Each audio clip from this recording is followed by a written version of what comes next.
Bien, bonjour à tous. On va donc passer au dernier exercice dans le livre avec les probabilités. On a fini le chapitre, on a fait tous les exercices de ce livre. Sur la probabilité, il ne reste que ça avec le tableur. Donc, je mettrai en fin d'aujourd'hui un tableur pour que vous essayiez de voir si vous arrivez à l'ouvrir et que vous puissiez me répondre. Si on passe aux tentatives sur tableur, ce serait très intéressant. C'est des choses qui tombent au brevet. Alors, le 32 de la page 129.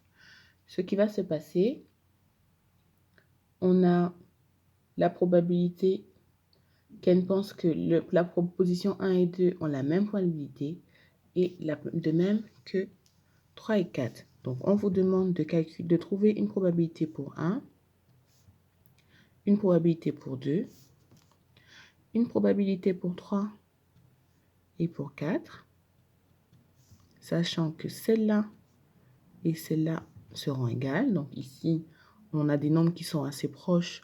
Donc à vous de choisir, on a une probabilité. Là aussi, on a des nombres qui sont assez proches. Mais il ne faut pas oublier qu'à la fin, la somme de toutes ces probabilités doit être égale à 1. Donc, ne choisissez pas des nombres trop grands. Il faut qu'à la fin, quand vous faites la vérification, on se rappelle bien que c'est égal à 1. D'accord? Voilà pour celui-là. Et il y a un conseil dans le livre, pensez à le lire. Du coup, on fait même l'exercice corrigé. C'était soit ça, soit le 21.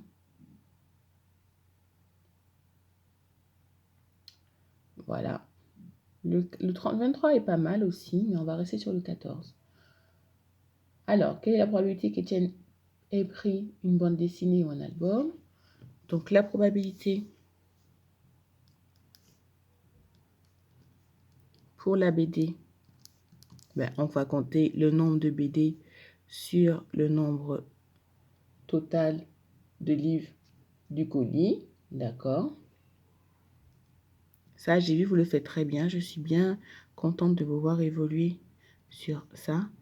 Et pour les albums, j'espère que la correction des exercices pour aujourd'hui ne vont pas me faire déchanter. Et les albums, on en a un nombre, donc le nombre d'albums sur les nombres total du colis. Et puis une petite écriture décimale. Voilà. Donc comme il y a 5 à la fin, ce sera facile de mettre sur décimale. Dans cet exercice, on revoit le théorème de Pythagore. Alors, on va d'abord se placer dans le triangle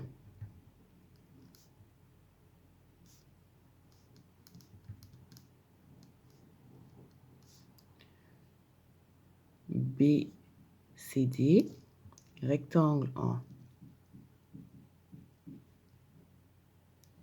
en C, d'après le théorème de Pythagore. Donc, bien évidemment, vous allez bien rédiger tout ça. On va avoir quoi? Donc, il est rectangle en C. Tout de suite, on sait que l'hypoténuse, c'est BD.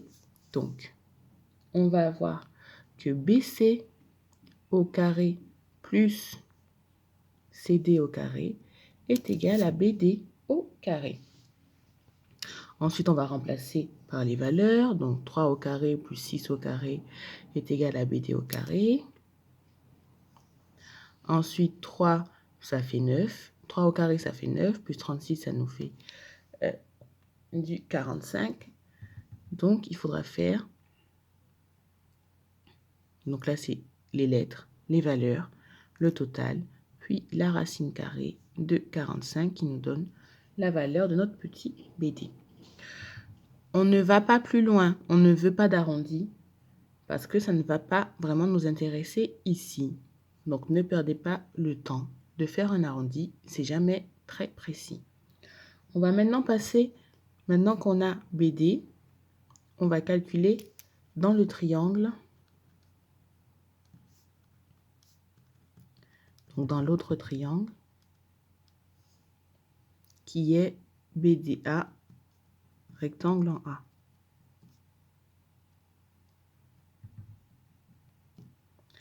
On va avoir, encore une fois, d'après le théorème de Pythagore. Bon, là, on sait que vous savez utiliser le théorème de Pythagore, donc si vous ne le remettez pas, c'est pas grave. Mais je remets pour la propreté. Donc, on va avoir ce coup-ci BD au carré. Donc, BD au carré, on vient de le calculer là. Ça fait 45. Plus DA au carré est égal à BA au carré. On n'inverse pas parce que c'est BA ou c'est BD qu'on cherche. C'est DA qu'on cherche, donc on n'inverse pas. On garde bien d'abord notre théorème de Pythagore.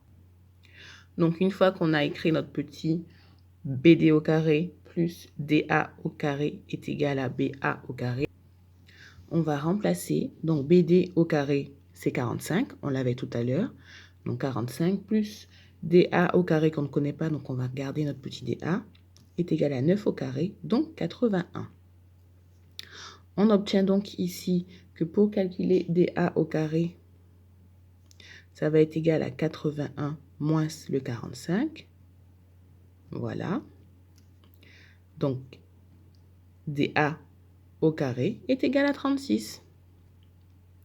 Donc, si DA est égal, au carré est égal à 36, ça veut dire que DA est égal à racine carrée de 36, qui est égal à 6. On retrouve bien, effectivement, que, pour conclure, sur ACD, on a donc dans le triangle ACD, ADC, que vous voyez, on avait le côté là. Alors, je refais le dessin pour vous situer le problème. Voilà. Donc, on a calculé tout ça. On a fait tout ce travail pour trouver cette valeur ici, qui est donc de 6 cm. Donc, comme ici, on avait déjà les 6 cm, ça veut bien dire que ce triangle-là, 6 cm, 6 cm, est isocèle. On conclut bien évidemment, le triangle. Donc, le triangle est isocèle. En D. Donc, on continue avec les fractions aujourd'hui. L'astuce, ça va bien sûr de commencer par calculer ceux qui ont des septièmes. Donc ici, 4 septièmes plus 2 septièmes plus 1 septième, ça nous fait des septièmes. 4 plus 2 plus 1, ça fait 7. Donc 7 septièmes, ça fait 1. D'accord. Et ensuite, on a des quarts.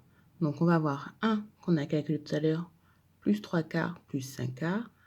Donc 1, on le sait, c'est 4 quarts. Donc ça nous fera 4 quarts, plus 3 quarts, plus 5 quarts. 3 plus 4, enfin 4 plus 3, 7, plus 5, 12. 12 divisé par 4 est égal à 3. Voilà. Pour le deuxième, ce sera la même astuce. On va calculer d'abord ceux qui ont le même dénominateur et ensuite soustraire ces deux-là. Attention, on aura un dénominateur 12 et un dénominateur 3 au final. Donc, il faudra les réduire au même dénominateur. 12 étant dans la table de 3, on fera